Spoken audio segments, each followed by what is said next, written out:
BFM TV, on va revenir sur cette grande journée de mobilisation hier contre ce projet de loi dite de sécurité globale. Notre invité Cyril Hermadincker. Bonjour, merci d'être avec nous. Vous êtes en liaison Skype.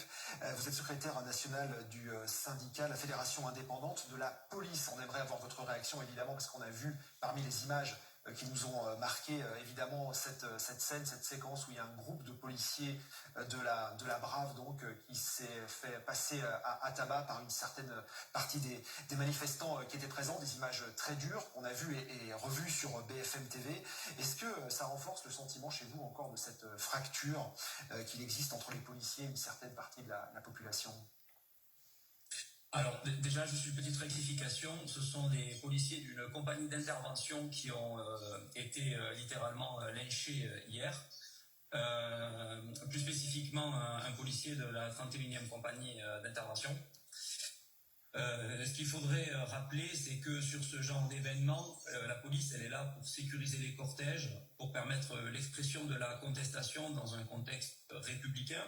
Elle n'est pas là ni pour frapper les manifestants, ni pour se faire frapper par des Black Blocs. Et on a tendance à oublier un petit peu ça aujourd'hui, c'est que la police, elle est souvent prise pour cible en priorité, parce qu'elle représente l'État. Et donc, à ce titre, elle est souvent un exutoire pour tous les mécontents qui s'en donnent à cœur joie de venir taper, frapper, agresser les policiers, même les lyncher comme on a pu le voir hier. Et on a une opinion publique qui est très souvent très prompte à critiquer les violences policières, mais jamais en aucun cas les violences qui sont faites sur les policiers. Stéphane parlait à l'instant de fracture, et c'est vrai que quand on regarde ce qui se passe depuis hier sur les réseaux sociaux, on a d'un côté ces images de ce policier qui se fait lyncher au sol, on entend ce matin ce que vous dites, et puis de l'autre on a aussi les images de ce journaliste qui est à l'hôpital, qui a le visage très amoché parce qu'il aurait reçu des coups de matraque, c'est ce que dit Reporters sans frontières, et on a un peu l'impression qu'il faudrait choisir son camp, être soit indigné par les violences envers les policiers, soit indigné par les violences commises par les policiers. Est-ce qu'il y a un moment donné, il ne faut pas aussi apaiser les choses et se dire, voilà, on va essayer de mettre les violences sur le même plan d'égalité.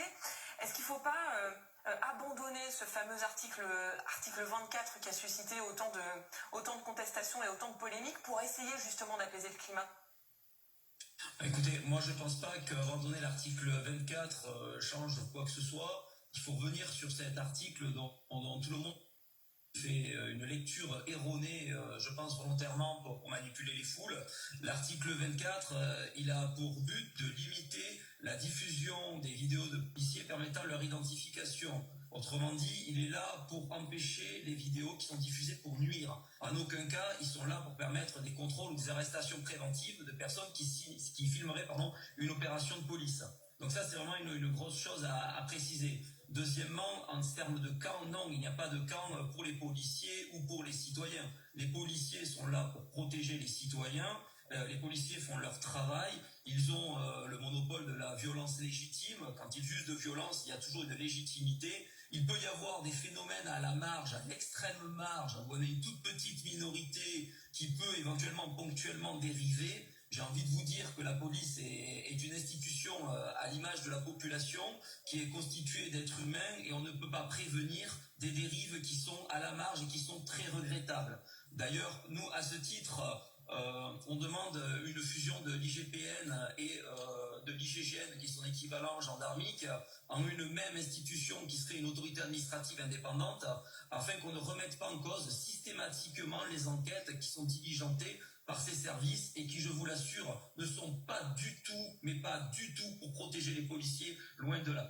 On a bien compris votre position. Merci beaucoup Cyril Hermadincker. Vous êtes ce matin en direct sur BFM TV. Merci de nous avoir apporté ces quelques précisions. Tout de suite le temps.